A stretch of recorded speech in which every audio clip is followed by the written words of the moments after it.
What really makes us happy? It's a question that so many philosophers from different eras they have pondered upon, and it's a really important question. It's something that we keep asking ourselves all the time, and it's a good idea to listen to some of these philosophers and find our answers. And that is exactly what I'm going to do in this episode. I'm going to give you the ideas on happiness as shared by the 4th century BC Greek philosopher Epicurus. And the philosophy that he shared, or the school that he created, was called Epicurean school of thought. And as you know, all this is coming from the book that I'm discussing this week. The book is called The Consolations of Philosophy, written by Alain de Botton. Now, first, let's briefly talk about Epicurus and what were his ideas really? What was he talking about when he talked about happiness or pleasures?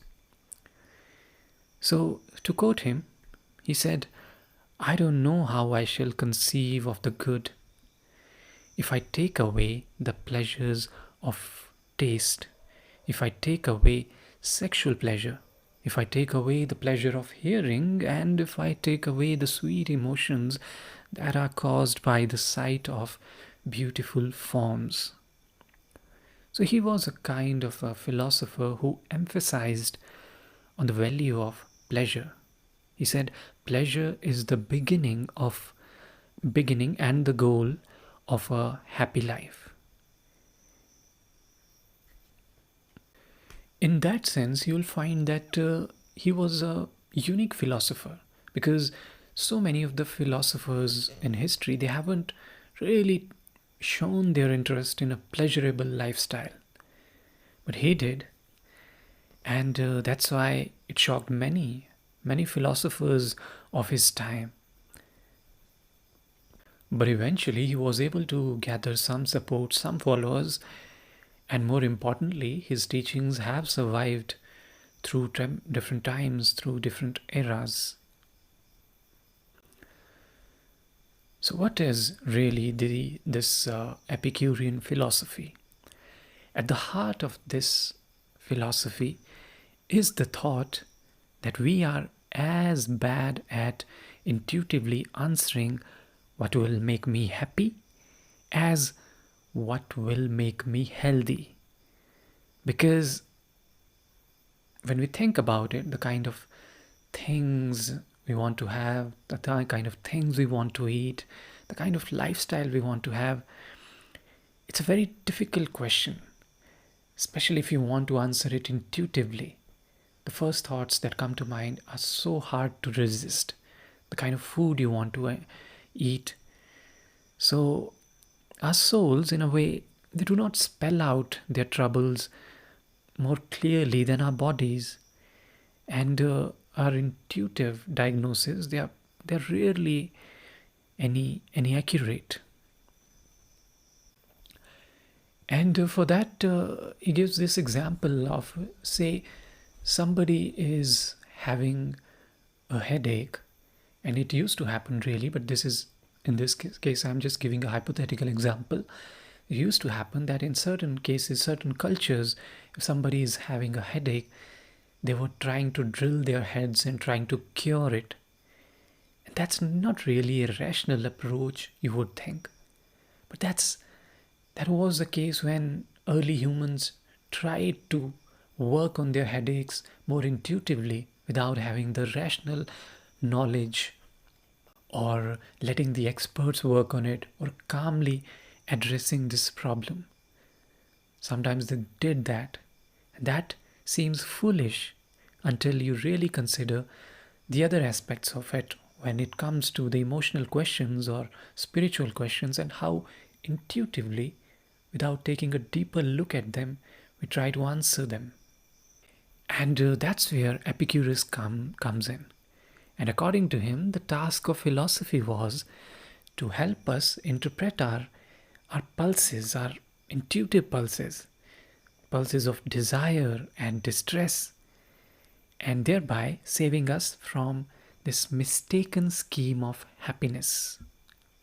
Because he felt that a lot of times we are mistaken in our idea of happiness. We are looking for something and we are chasing something else. And that's a really powerful idea. For example, it may be a car or a jeep that we end up buying, but it was maybe the freedom that we were looking for. Or if we want to, maybe we go to a pub or we may go someplace else to hang out, but it wasn't that place we were looking for. We were looking for friendship, we were looking for good company. So that's what he asks us to understand our psychological needs, to understand what we truly need and what is really important for happiness. And in fact, he made a list of things that we need to make us happy. And there are a few things, I will share them with you. First one he says is friendship. And let me quote a passage that he wrote. He said, "Of all the things that wisdom provides to help one live one's entire life in happiness, the greatest by far is the possession of friendship." And he adds, "Before you eat or drink anything, consider carefully who you eat or drink with rather than what you eat or drink. For feeding without a friend is the life of a lion or a wolf." And that's a powerful idea, isn't it? That it's important who do you share your meal with rather than what you eat. And we are human beings. We are social by design, by nature. And that is something we truly seek. This intimacy, this friendship, this relationship with other humans. And that is something he suggests is so important, so necessary for us to be truly happy. The second thing that he talked about was freedom. He said, we must free ourselves from the prison of everyday affairs and politics. What was the idea? The idea was simple, to free our minds. Let us do simple things, probably some of the simplest things you can do. Let's say you can do gardening, you can do farming, you can take a walk in the nature.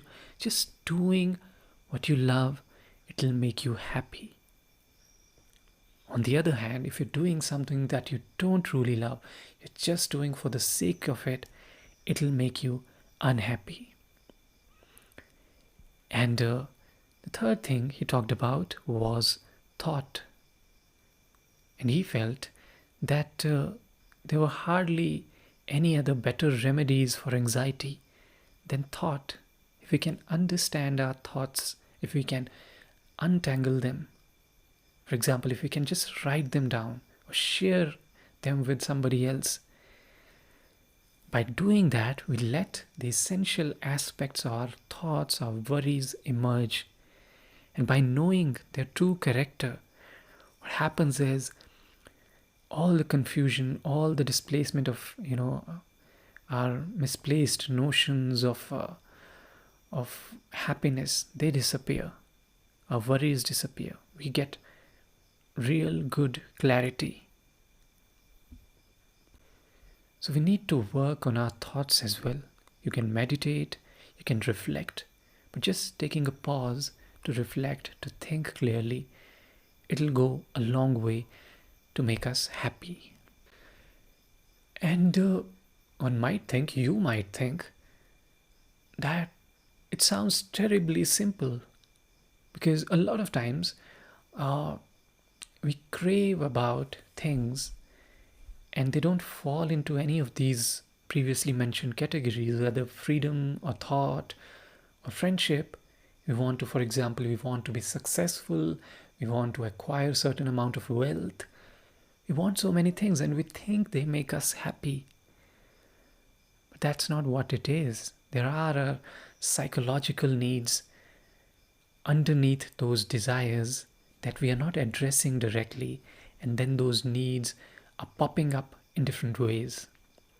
So here is something that Epicurus suggested, that what is essential for happiness. He said there are a few things that are natural and necessary for happiness. And he said friends, freedom, thought, and especially thoughts about, let's say, the thoughts which can cause anxiety, whether it's about illness, poverty, superstition, death, all those things. The negative thoughts that you come, if you can deal with them with clarity, that'll make you happy. That's all. These are natural and necessary things. Then he says there are certain things which are natural but not necessary. For example, having a grand house, having a private bath, he says, having servants, having really fancy food.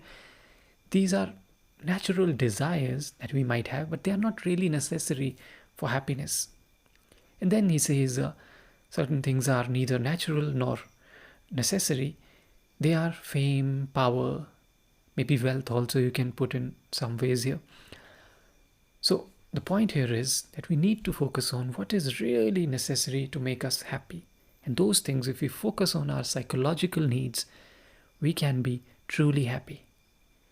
For example, he suggests that plain dishes offer the same pleasure as a luxurious table when the pain that comes from want is taken away.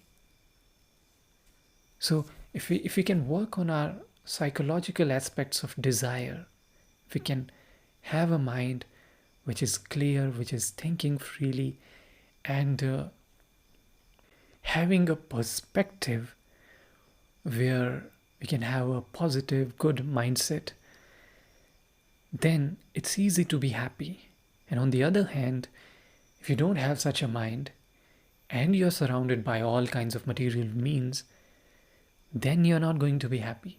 So it sounds like very much like the Eastern philosophy, where a lot of emphasis is given not on the world outside you, but your inner world, your mind. You work on yourself, you work on your mind, and that helps you. That helps you be happy and live a contented life. And he asks us to reflect on certain questions. For example, to give you a modern example using his philosophy, is, for example, you're looking to buy a car. Ask yourself, why are you looking for a particular car? Is it just the brand? Are you trying to impress other people? What will you achieve with it? How will that make you happy? How long will that make you happy? The idea is not to just disregard the value of material wealth or possessions, but just having that sense of clarity that if you need something, why do you need it? So that you don't regret it in the long term, so that you don't become unhappy in the long term. So if you do this inquiry, this line of reasoning, you'll be at a much better place. So there are a few steps that have been suggested in the book, and I think this manual or this recipe would be really helpful for you as well. So the first is identify a project for happiness. For example, you might think that you want to go on a holiday and you want to book a villa. That's what you're thinking. You're thinking, in order to be happy on a holiday, I must live in a villa. Then just reflect on this. Imagine that this project may be false. Look for exceptions to the supposed link between this desire that you have and the happiness that you will desire, that you will derive out of it. So ask yourself these couple of questions. For example, Could I spend money on a villa and still not be happy? Or could I be happy on a holiday and not spend as much money as I'm going to spend on a villa? I think you know the answers to these questions. It is possible for you to spend money on a villa and still be unhappy. And it's also possible if you can have a really enjoyable holiday without really staying in a villa. So once this exception is found, you can work on the necessary and sufficient causes of happiness. In this case, for example, on booking a holiday and booking a villa for a holiday, we can say that it is possible to have a miserable time in a villa if, for example, you feel isolated, lonely, or having a bad time with the person you are with. It is possible, right? And it is also possible for you to be happy in a tent, for example. If you are with somebody you love and you feel appreciated by, you're enjoying that time, you can still have a happy holiday there. So now, based on this, you can derive the conclusions. In this case, you can say that insofar as I can be happy in an expensive villa, this depends on being with someone I love and feel appreciated by. Of course, you may have a different reasoning. You might look for something else. You might look for maybe solitude, maybe something else. But the idea is, what is your happiness eventually dependent upon? That's what you need to figure out. And on the other hand, you can also think that I can be happy without spending money on a villa, as long as I am with someone I love and feel appreciated by.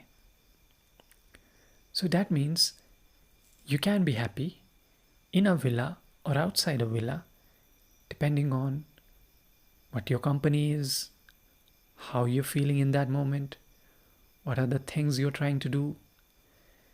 So in this case, you can say that happiness might depend on a good companion, probably more on the company, more on the companion than the villa. And of course, I'm just giving one kind of arguments here. It could be that you're not looking for a companion, you're just looking for a solitude. But let's just say, for the sake of argument, you're only looking for solitude. Once again, you can ask the same question yourself. Can you have a good time or a bad time in villa? Even if you are alone, you're looking for solitude. Can you have bad time there in a villa? The answer is yes, you can. Similarly, can you have good time in a tent or in a slightly smaller place than villa? And you are looking for solitude. Can you have a good time in those places? The answer is yes. So once again, the idea of happiness is not really dependent on the villa or the building or the structure itself. It's so much about the kind of time you're going to have there. And it's again so much dependent on the mindset, on the frame of mind that you're in, on the company perhaps, on certain other things, right? Totally depends on how the mindset is, how you're viewing it, the perspective. Just so much it's dependent on these aspects rather than the outside material reality. Now, I'm not saying that material reality doesn't count. I'm not saying that these things won't add to the pleasure. The material possessions, a nice villa won't add to your pleasure. It will. But you just have to inquire. You have to have this line of reasoning with yourself. That what exactly that you're looking for in a particular place that you think will make you happy. So that you have a better clarity and more chances of being happy, whichever thing you're going for. In fact, if we go by Epicurean ideas, he thinks that luxury can be a bit of trouble sometimes. He says, this is what I'm going to where I'm going to quote him, that luxurious foods and drinks in no way produce freedom from harm and a healthy condition in the flesh. One must regard wealth beyond what is natural as of No more use than water to a container that is full to overflowing.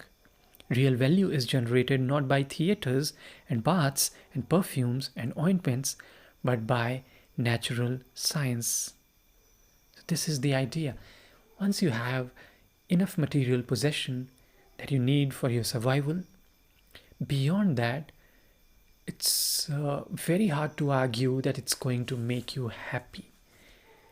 So for example, if you have a decent amount of food, if you are not really dying of hunger, if you have one kind of food and on the other hand you have a luxurious kind of food, it's not necessary that the luxurious kind of food and drinks they are going to make you happy.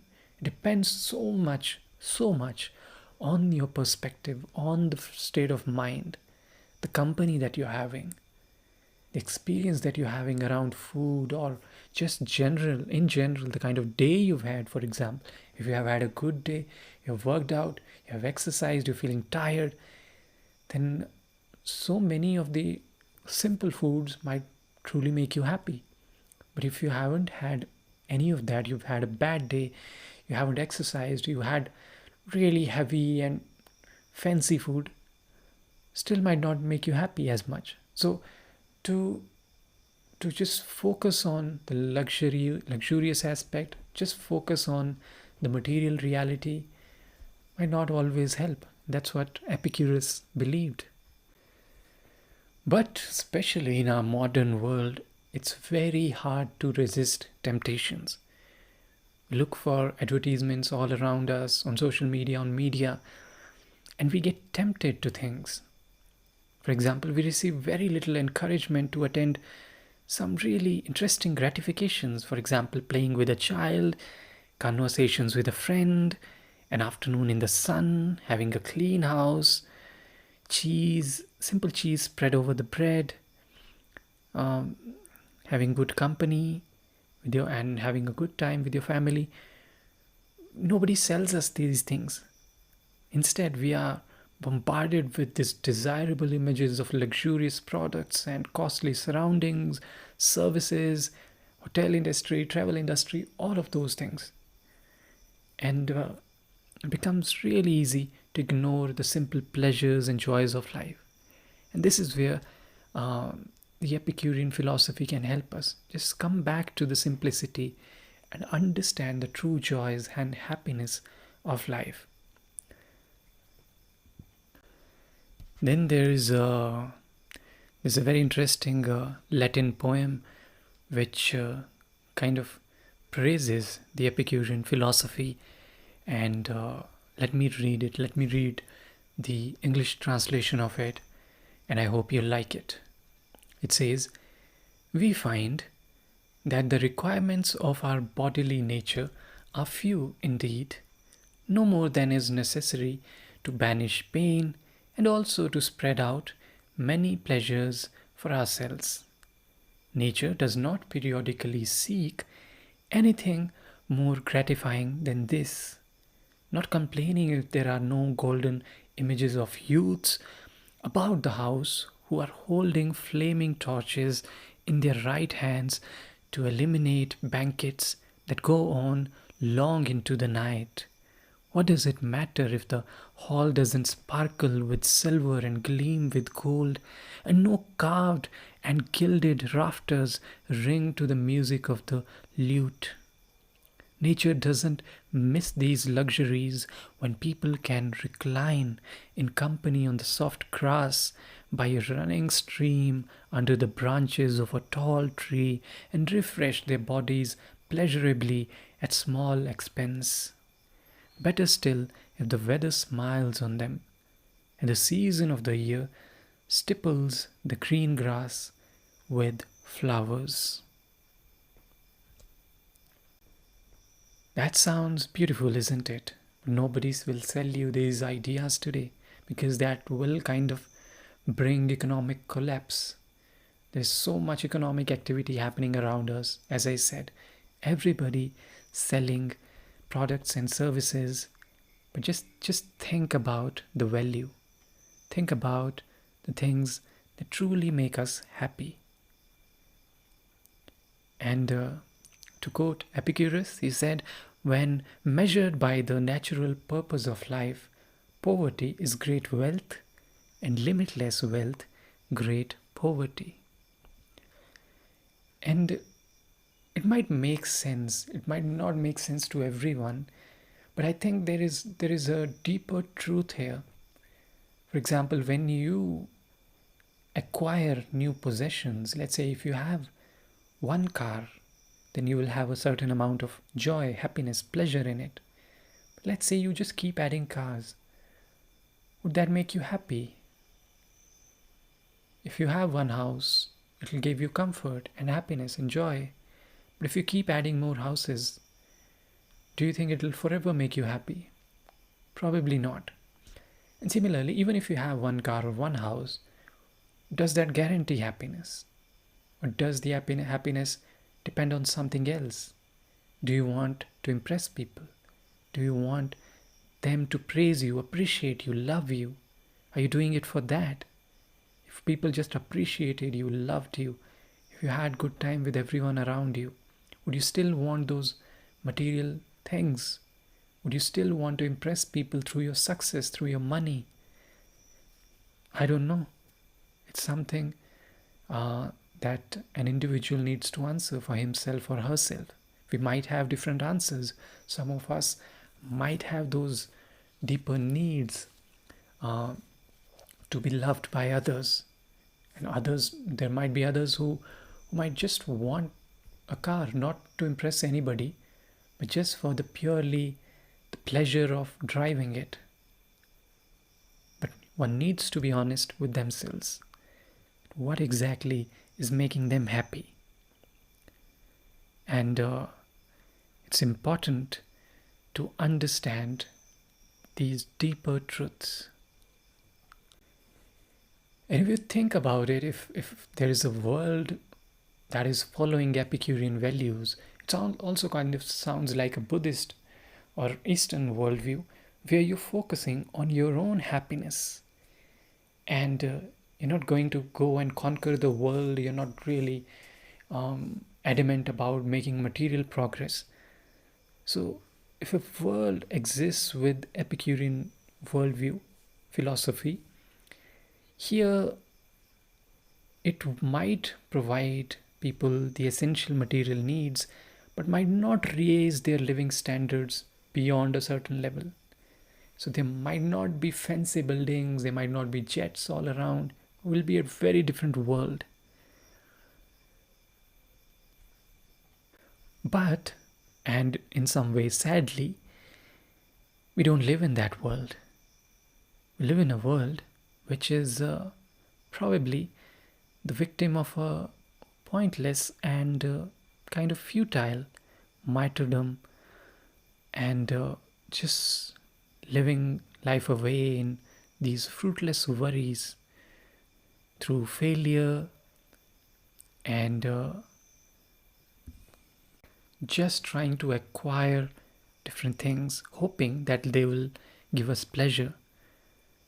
There's just discontent in this world, and it's easy to see why. If we keep on adding material wealth, it's not always going to make you happy. As I said, one house might make you happy. $1,000 might make you happy. What about 10,000? What about million? A billion? Would it always keep making you happy? And that's something we need to understand and ask ourselves. And even if we want pleasures, just the pleasures, we don't need a lot of things. Just need simple things that gratify us, that please our minds. And that'll be sufficient. So with that, I will close this episode for today. And in the next episode, we'll continue these consolations of philosophy to discuss more ideas, more philosophers, but the same book, of course. The book called The Consolations of Philosophy, written by Alain de Botton. It's a wonderful book. I'm sure you'll get a chance to read it, and you'll get to learn a lot of things. most importantly, you will learn this idea of doing philosophical meditations where you can reflect, and with the help of thought you can have more clarity, and you can live a more meaningful and happy life. That's really the idea behind this book, and I hope you'll get to learn a lot of things.